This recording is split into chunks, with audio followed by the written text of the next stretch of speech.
Amazon एक बहुत बड़ी इंटरनेट बेस्ड कंपनी है जिसका हेडक्वार्टर सिएटल वाशिंगटन में है। यूनाइटेड स्टेट के 5 सबसे बड़े टेक जाइंट में से एक है, जैसे कि Google, Apple, Meta, Microsoft, Amazon. ये सभी 5 सबसे बड़े टेक जाइंट कंपनीज हैं। भले ही अमेज़ॉन ने शुरू में ऑनलाइन बुक सेल करना शुरू किया था, लेकिन आज यह कंपनी इतनी ज़्यादा ग्रो कर चुकी है कि पूरे दुनिया में सबसे ज़्यादा वैल्यूएबल और इन्फ्लुएंशियल ब्रांड में से बन चुकी है। आज Amazon cloud computing, artificial intelligence, e commerce, digital streaming, Zoox और ऑटोनोमस व्हीकल जैसे सेक्टर में काम कर रही है। इसके अलावा अमेज़ॉन के पास कई सब्सिडरीज हैं, जैसे कि whole food market, Amazon lab 126, ring, IMDb, Twitch. ये सभी कुछ ऐसे इनके सब्सिडरीज हैं जिससे ये बहुत ही ज़्यादा अर्निंग करते हैं, जिसकी वजह से आज अमेज़ॉन की पूरे दुनिया में $1.28 ट्रिलियन की मार्केट कैपिटलाइजेशन हो चुकी है। और यही वजह है जो इनके CEO मतलब कि जेफ बेजोस को दुनिया का तीसरा सबसे रिचेस्ट पर्सन बनाती है, जिनकी नेटवर्थ $151.9 बिलियन की है। आखिर कैसे जेफ बेजोस दुनिया के तीसरे सबसे अमीर इंसान बन गए? इसका रीज़न है अमेज़ॉन का कई डिफरेंट बिजनेस मॉडल, जो कि उन्होंने कई सेक्टर में बांट दिया है। जैसे कि ऑनलाइन स्टोर, जो कि उनका प्रोमिनेंट बिजनेस मॉडल है, वो है ऑनलाइन स्टोर, जो कि सभी जगह डोमिनेट करता है, जिससे सबसे ज़्यादा रेवेन्यू जनरेट होता है। 50% से ज़्यादा रेवेन्यू खाली ऑनलाइन स्टोर करता है, लगभग $66.08 बिलियन की।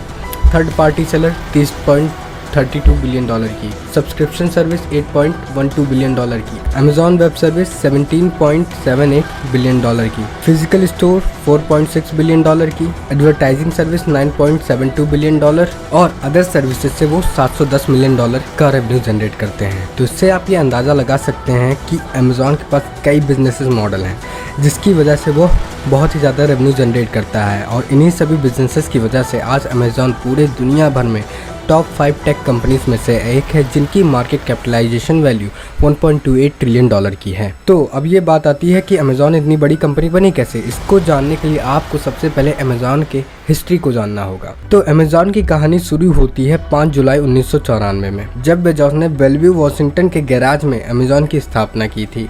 इस बिजनेस को शुरू करने से पहले जेफ बेजोस ने कई कंपनीज के लिए काम किया था। उनकी पहली जॉब वॉल स्ट्रीट में कंप्यूटर साइंस के फील्ड में थी, जिसे उनके ग्रेजुएशन के बाद ही तुरंत मिल गई थी। उसके बाद उन्होंने फ्रीटेल कंपनी के लिए काम करना शुरू कर दिया और उनका मेन गोल था कंपनी के लिए इंटरनेशनल ट्रेड के नेटवर्क को बनाना।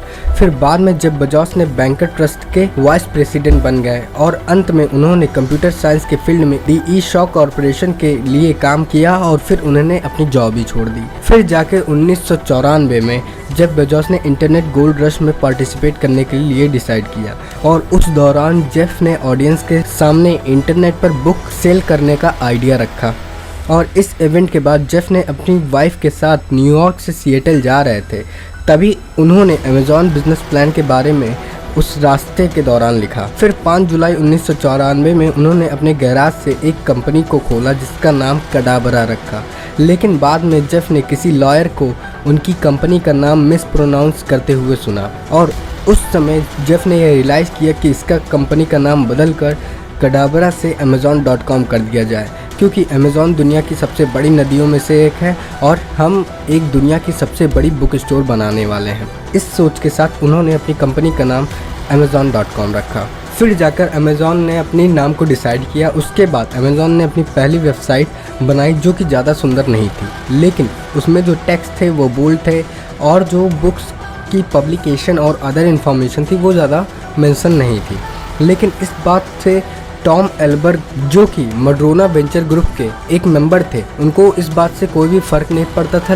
उन्होंने $100 इन्वेस्ट किए अमेज़ॉन में। उसके बाद कंपनी ने अपने चौथे मंथ के हर एक दिन 100 से अधिक किताबें बेचने लगी। तब 1997 में अमेज़ॉन ने अपनी movie, CD, DVD, games, toys, electronics भी अपने वेबसाइट पर लिस्ट कर दिया और उस टाइम अमेज़ॉन की वजह से ऑनलाइन शॉपिंग बहुत ही ज़्यादा पॉपुलर होने लगा। तब 1999 में टाइम मैगजीन ने अमेज़ॉन की ग्रोथ की वजह से जेफ बेजोस को पर्सन ऑफ द ईयर का नाम से नवाजा गया। और उसी वर्ष के दौरान अमेज़ॉन ने पब्लिशिंग बिजनेसेस को करने के लिए पहला प्रयास किया, लेकिन वो फेल रहे। फिर 19 जून 2000 में अमेज़ॉन के लोगो में एक स्माइली एरो लगाया गया, जो कि ए से शुरू होकर जेड तक जाता था और अमेज़ॉन के इस लोगो में एक स्माइली जैसी शेप बन रही थी। ट्रस्टेड सोर्स यह बताते हैं कि अमेज़न ने अपने आने वाले 4 से 5 सालों तक प्रॉफिट का अनुमान नहीं किया था और इसी वजह से कंपनीज की जो ग्रोथ थी वो थोड़ा स्लो हो गई थी और जो बाकी शेयर होल्डर्स थे उन्हें अपना प्रॉफिट नहीं मिला था। इसी वजह से उन्होंने अपने इन्वेस्टमेंट को वापस चाहते थे और इससे कई लोगों को डाउट हो गया कि क्या अमेज़न कंपनी आगे सर्वाइव कर भी पाएगी या नहीं। फिर बात आती है साल 2001 की, जब .com का बूम क्रैश होने लगा और तब बहुत सारी ऑनलाइन बेस्ड कंपनियां बर्बाद होने लगी, लेकिन अमेज़न ने इस टेक क्रैश को सरवाइव कर लिया और आगे बढ़ते गए, जिससे उन्होंने उसी साल Q4 में अमेज़न ने सबसे ज़्यादा डोमिनेंट प्लेयर बन चुका था और इसी क्वार्टर में अमेज़न को बहुत ज़्यादा प्रॉफिट हुआ क्योंकि इस क्वार्टर में अमेज़न ने पूरे $1 बिलियन की रेवेन्यू जनरेट की थी। उसके बाद अमेज़न अपने हर एक साल अपनी रेवेन्यू इंक्रीज करते हुए देख रहा था, जैसे कि साल 2002 में $3.9 बिलियन से लेकर $5.3 बिलियन तक की रेवेन्यू जनरेट की। 2003 में 6.9 बिलियन तक की उन्होंने रेवेन्यू जनरेट की। 2004 से 5 में $8.5 बिलियन की रेवेन्यू जनरेट की। 2006 में $10.7 बिलियन की उन्होंने रेवेन्यू जनरेट की। फिर जब अमेज़न ने अपनी इस कंपनी की ग्रोथ को देखा, तब जाकर 2007 में अमेज़न ने किंडल बुक ई रीडर को लॉन्च किया और 2010 तक लोगों ने बुक्स की बजाय ई बुक्स को ज़्यादा परचेज करना शुरू कर दिया। मतलब कि 2005 से लेकर 2011 तक अमेज़न कंपनी ने क्लाउड कंप्यूटिंग सीन पर बहुत ज़्यादा काम किया और इसी बीच AWS मतलब अमेज़न वेब सर्विस भी इसी में इंक्लूड की गई थी और इसी में ही शुरुआत किया गया था क्योंकि अमेज़न एक बहुत ही ज़्यादा डोमिनेंट प्लेयर बन चुका था। इसी वजह से क्लाउड कंप्यूटिंग एरिया को कंट्रोल करता था और जो भी इंटरनेट के इंफ्रास्ट्रक्चर थे उस पर भी उसका सबसे ज़्यादा कंट्रोल था। 2011 तक यूनाइटेड स्टेट में अमेज़न ने 30,000 तक फुल टाइम एम्प्लॉयज़ को हायर किया और इसके अलावा उसी साल अमेज़न पर लगभग 900 मिलियन से अधिक लोग उनकी वेबसाइट पर विजिट कर चुके थे और फिर एक साल बाद एम्प्लॉयज़ की संख्या 56,000 तक बढ़ चुकी थी। इससे आप ये अंदाज़ा लगा सकते हैं कि अमेज़न की ग्रोथ कितनी हाई स्पीड से हो रही थी। फिर 2014 में टेक जायंट कंपनी ने फायर फोन को पब्लिक के सामने इंट्रोड्यूस किया। तब अमेज़न ने इस टेक्नोलॉजी में $170 मिलियन का इन्वेस्टमेंट किया था। हालांकि इनका बिजनेस फेल्ड हो गया और अमेज़न के $170 मिलियन भी डूब गए। उसके बाद जून 2017 में अमेज़न ने यह अनाउंस किया कि 400 से अधिक स्टोर्स के साथ होल फूड और हाई क्लास सुपरमार्केट को वो एक्वायर करने वाले हैं और होल फूड पर कंपनियों ने लगभग $13.4 बिलियन का एक्सपेंडिचर सेट किया था।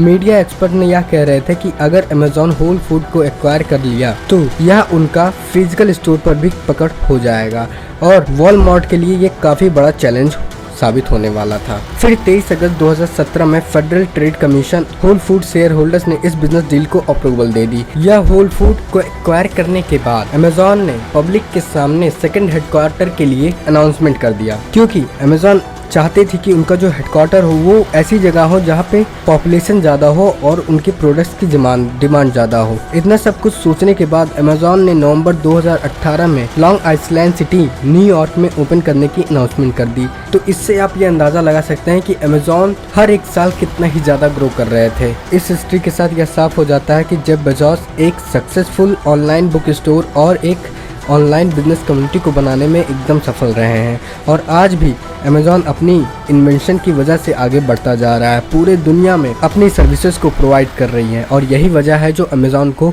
टॉप 5 टेक कंपनीज में से एक बनाती है। So thank you everyone. अगर आपको यह वीडियो पसंद आता है तो इस वीडियो को लाइक कीजिए। अगर आप हमारे चैनल पर नए हैं तो इस चैनल को सब्सक्राइब कीजिए। सो थैंक यू, धन्यवाद, have a good day. This is Jeff Bezos. He is the richest person in the world.